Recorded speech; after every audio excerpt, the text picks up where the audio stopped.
Selamat berjumpa kembali Bapak Ibu, Saudari-saudara, umat beriman yang terkasih dalam Tuhan. Hari ini hari Kamis tanggal 4 November 2021, gereja merayakan seorang kudus, Santo Carolus Borromeus. Dia seorang uskup. Carolus Borromeus, saudari-saudara, yang setelah Santo Ambrosius dianggap sebagai tokoh kebanggaan Milan, Italia. Dia merupakan tokoh kontra reformasi pada abad ke-16. Ia dilahirkan di Puri Arona sebagai putra bangsawan pada tahun 1538. Setelah selesai studi hukum, ia kemudian diangkat menjadi sekretaris Paus Pius yang keempat, pamannya. Pada tahun 1560 ia menjadi kardinal dan administrator Keuskupan Agung Milan. Tahbisan imam dan uskup diterimanya pada tahun 1563. Ia seorang pekerja keras, pendoa yang tidak kenal lelah. Tulisan-tulisannya masih ratusan yang tersimpan di perpustakaan Milan. Keputusan-keputusan Konsili Trente dilaksanakannya melalui sinode, kunjungan dan pendirian seminari-seminari.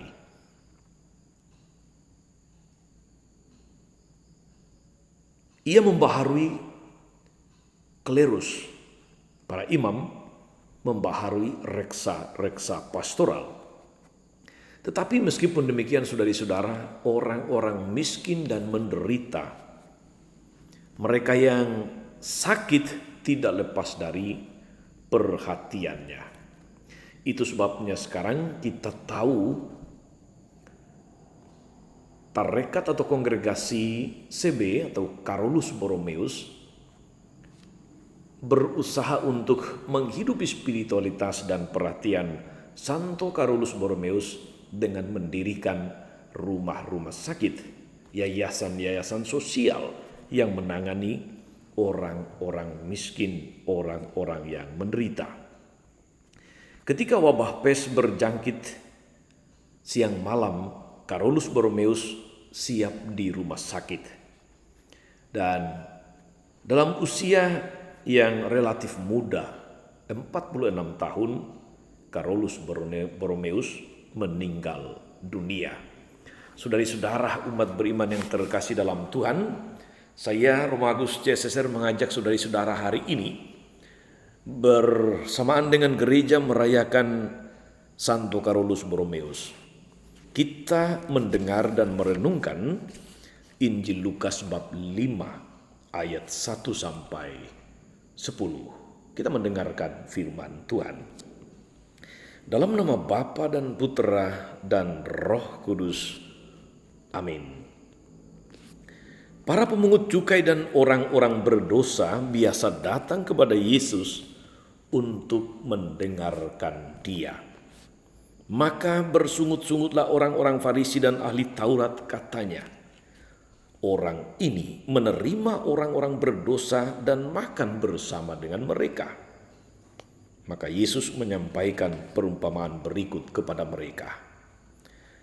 Siapakah di antaramu yang mempunyai 100 ekor domba, lalu kehilangan seekor, tidak meninggalkan yang 99 ekor di padang gurun dan pergi mencari yang sesat itu sampai ia menemukannya?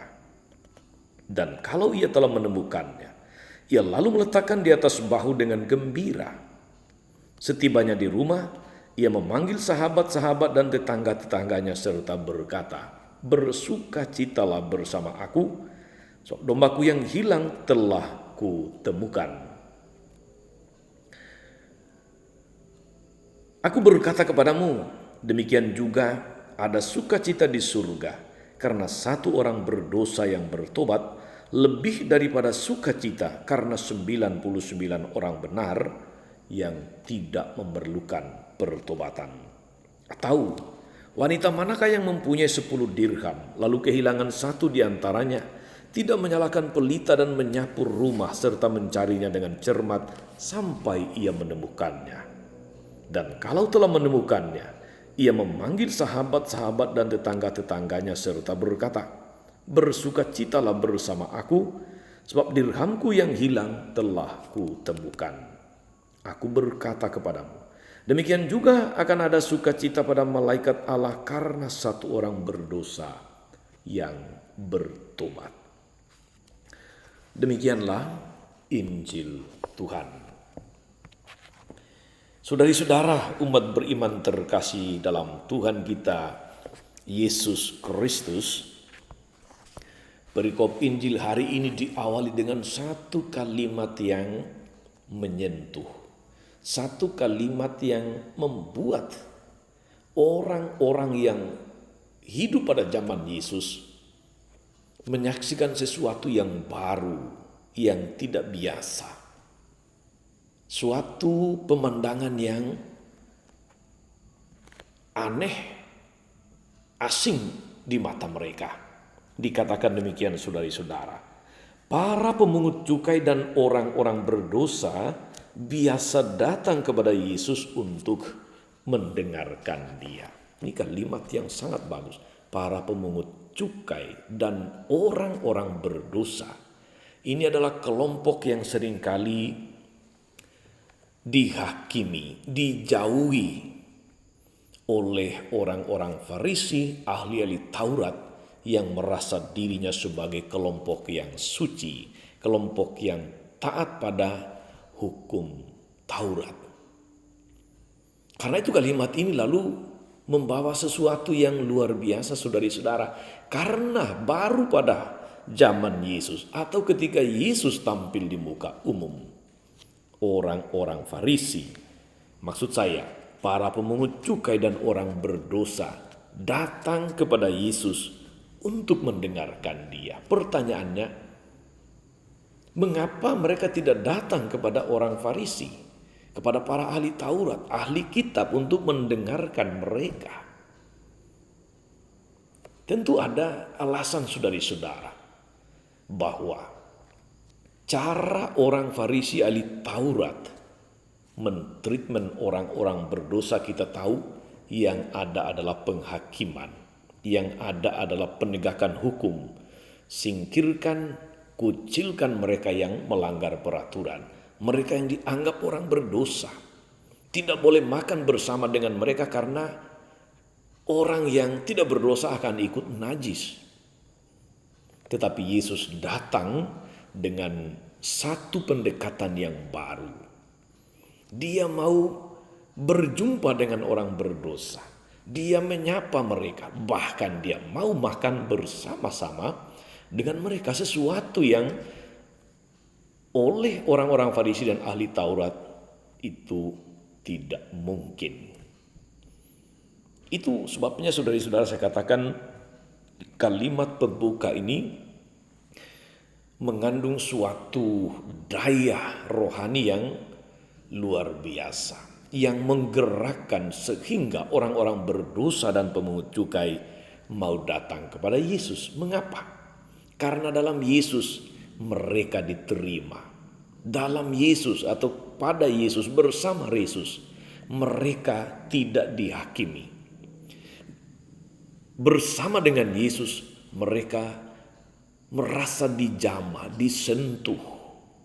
Martabat mereka diangkat, dipulihkan. Dan rupanya itu yang menjadi strategi, yang menjadi kunci mengapa kemudian banyak orang berdosa yang bertobat, pemungut cukai yang meninggalkan pekerjaan lamanya untuk kemudian mengikuti Yesus dengan setia. Saudari-saudara, umat beriman terkasih,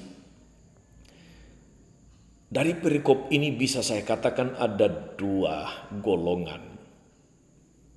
Pertama itu adalah golongan yang senang bersungut-sungut, dan yang kedua golongan yang bersukacita.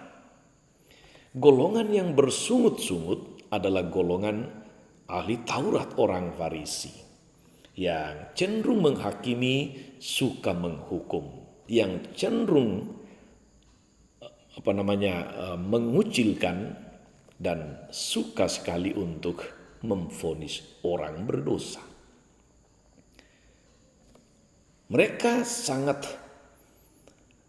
menaati peraturan sampai sekecil-kecilnya, sehingga seringkali menjadi kehilangan belas kasih kepada orang. Sebaliknya, golongan kedua, golongan yang bersuka cita itu adalah golongan Yesus. Dan semua orang yang punya hati seperti Yesus. Yang tidak menjauhi orang berdosa. Yang tidak menghukum mereka yang melanggar. Yang tetap mempunyai tangan terbuka untuk merangkul mereka yang salah. Yang kilaf. Dari dua golongan ini, saudari-saudara, kita bisa bertanya sebagai bahan refleksi untuk kita sendiri, para pengikut Yesus pada zaman ini, saudari-saudara. Pertama, tentang sikap kita terhadap orang lain, orang-orang di sekitar kita yang kita tahu barangkali berbuat dosa, yang kita tahu barangkali kilaf, yang kita tahu barangkali penuh dengan kesalahan-kesalahan. Apakah kita cenderung menghukum? Apakah kita cenderung tidak memberi akses? Apakah kita cenderung menghakimi, membicarakan, dan meninggalkan atau menempelkan pada mereka stigma-stigma buruk, stigma negatif? Dan apakah dengan cara itu kemudian banyak orang bersalah, orang berdosa, berkilaf kemudian menjadi sadar karena dijauhi? Bukankah mereka akan semakin jauh? Kalau itu yang terjadi, saudara-saudari, maka kita masuk dalam kelompok yang bersungut-sungut. Orang yang senang melihat orang lain susah. Sebaliknya yang susah melihat orang lain senang. Ini mental SMS. Senang lihat orang lain susah. Susah sekali melihat orang lain senang atau penuh sukacita. Hati-hati dengan golongan yang bersungut-sungut, golongan yang bermental SMS ini, saudari-saudara. Yang kedua, golongan yang bersukacita. Maksud saya, saudari-saudara, apakah kita memiliki hati seperti Yesus, gembala baik dan murah hati, yang mencari yang hilang meskipun itu hanya satu, yang bersukacita ketika menemukan kembali orang bertobat? Dalam banyak peristiwa pengalaman di dalam pastoral kita, saudari-saudari, bahkan gembala baik itu menjadi strategi pastoral. Gembala baik dan murah hati. Artinya,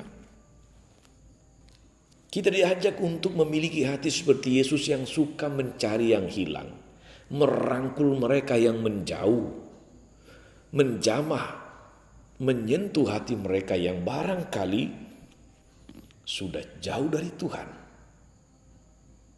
Tapi ini hanya mungkin, saudara-saudara, kalau kita masuk dalam golongan bersukacita ketika ada orang lain kemudian berubah, bertobat. Ini hanya mungkin terjadi kalau kita masuk dalam golongan Yesus yang bersukacita menyaksikan orang lain bisa berubah menjadi lebih baik. Orang lain bisa bertobat. Tinggal, saudari-saudara, sekarang kita merenung. Aku ini ada pada golongan mana? Golongan yang bersungut-sungut, yang bermental SMS tadi, senang melihat orang lain susah. Susah melihat orang lain senang. Yang suka menghakimi dan menghukum, yang suka membicarakan, menjelek-jelekan orang yang memang barangkali salah jalan. Atau kita masuk dalam golongan Yesus, golongan yang bersukacita ketika mereka yang menjauh bisa kemudian dirangkul kembali, yang berdosa bisa berubah bertobat. Ketika yang pasif kemudian bisa kita ajak kembali untuk bergabung dalam komunitas pengikut Kristus. Jangan pernah puas ketika merasa bahwa saya ini tidak berdosa. Saya ini tidak suka menghakimi orang. Saya ini tidak menyusahkan orang lain. Jangan pernah merasa cukup dengan itu. Anda tidak bisa menjadi orang Katolik yang benar hanya karena Anda tidak pernah bersalah. Hanya karena Anda tidak pernah merugikan orang lain, menjelekkan orang lain, tidak pernah menghakimi orang lain. Tidak cukup. Sebagai pengikut Kristus, kita mestinya ambil bagian, berpartisipasi dalam cara Yesus mentreatment orang-orang berdosa. Sebab untuk itu dia datang. Dikatakan dalam kitab suci bahwa dia datang mencari domba-domba yang hilang.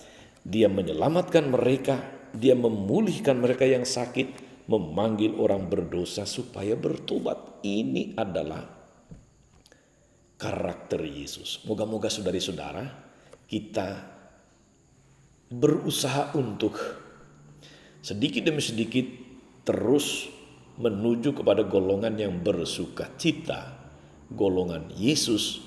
Ketika semakin banyak orang bisa kita rangkul, berada dalam komunitas, berada dalam kelompok, untuk bersama-sama bersiarah menuju Tuhan. Sekali lagi, jangan bermental SMS. Itu hanyalah mental orang-orang atau golongan yang bersungut-sungut. Tuhan memberkati saudara. Bunda Maria setia mendoakan kita semua. Amin.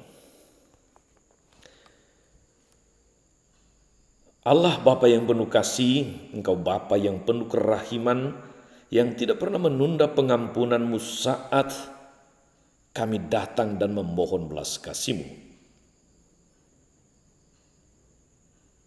Bangkitkanlah dalam diri kami kesadaran dan kemampuan untuk bersukacita menyambut, merangkul kembali orang-orang berdosa yang bertobat.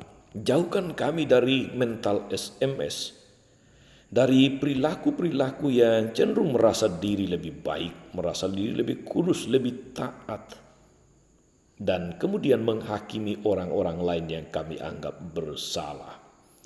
Semoga kesadaran bahwa kami semua adalah orang-orang berdosa yang bersama-sama berusaha mencari Engkau. Kami boleh bergandeng tangan, bergandeng hati dengan saudari-saudara yang lain untuk datang kepadamu dan mendengarkan Engkau yang senantiasa bersabda dan menunjukkan jalan yang harus kami tempuh. Engkaulah Tuhan dan pengantara kami sepanjang segala masa. Amin. Saudari-saudara sekalian, berkatalah turun atas saudari-saudara, atas mereka yang kita doakan atau kita janjikan doa. Mereka yang sakit dan menderita. Segala rencana, karya dan pelayanan kita sepanjang hari ini, Bapa dan Putra dan Roh Kudus. Amin. Jangan lupa like, subscribe, nyalakan lonceng notifikasinya. Salam 52, Tuhan memberkati.